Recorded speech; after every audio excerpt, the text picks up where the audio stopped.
America ಅಧ್ಯಕ್ಷ Donald Trump Russia ಅಧ್ಯಕ್ಷ Vladimir Putin ಭೇಟಿಯಾಗಿ ಮಾತುಕತೆಯನ್ನು ನಡೆಸಿದ್ದಾರೆ. ಅಮೆರಿಕದ ಅಲಾಸ್ಕಾದ ಆಂಕ್ರೇಜ್ನಲ್ಲಿ 7 ವರ್ಷದ ಬಳಿಕ ಪರಸ್ಪರ ಭೇಟಿಯಾಗಿದ್ದಾರೆ. ಟ್ರಂಪ್ ವಾಷಿಂಗ್ಟನ್ನಿಂದ ಅಲಾಸ್ಕಾ ತಲುಪಿದ್ರೆ ಪುಟಿನ್ ಮಾಸ್ಕೋದಿಂದ ಬಂದಿದ್ರು. ಇಡೀ ಜಗತ್ತಿನ ಕಣ್ಣು ಈ ಸಭೆಯತ್ತ ನೆಟ್ಟಿತ್ತು. ಇಬ್ಬರು ಒಂದೇ ಕಾರಿನಲ್ಲಿ ತೆರಳಿದ್ರು. ದೀರ್ಘಕಾಲೀನ ಉಕ್ರೇನ್ ರಷ್ಯಾ ಯುದ್ಧ ಕೊನೆಗಾಣಿಸುವ ವಿಚಾರವಾಗಿ ಇಬ್ಬರು ಸಭೆ ಮಹತ್ವದ್ದಾಗಿದ್ದು, ಸಭೆಯಲ್ಲಿ ಪುಟಿನ್ ಟ್ರಂಪ್ ಜೊತೆಗೆ ಅವರ ವಿಶೇಷ ಸಲಹೆಗಾರರು ಇದರಲ್ಲಿ ಭಾಗಿಯಾಗಿದ್ದಾರೆ. 3 ಗಂಟೆಗಳ ಮಾತುಕತೆಯಲ್ಲಿ ಯುದ್ಧ ವಿರಾಮದ ಬಗ್ಗೆ ಯಾವುದೇ ತೀರ್ಮಾನ ಆಗಲಿಲ್ಲ. ಸಭೆ ಸಕಾರಾತ್ಮಕವಾಗಿತ್ತು ಎಂದು ಪುಟಿನ್ ಹೇಳಿದ್ದಾರೆ.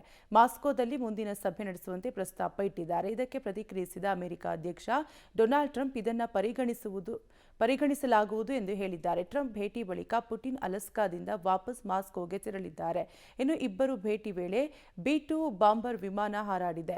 ಟ್ರಂಪ್ ಪುಟಿನ್ ಅಲಾಸ್ಕಾ ಮಾತುಕತೆಗೆ ಭಾರತ ಸ್ವಾಗತ ಮಾಡಿದೆ. ಈ ಮಾತುಕತೆಯಿಂದ ಉಕ್ರೇನ್ ಯುದ್ಧ ಕೊನೆಯಾಗಲಿದೆ ಎಂಬ ಭರವಸೆ ಇದೆ ಎಂದು ಭಾರತ ತಿಳಿಸಿದೆ.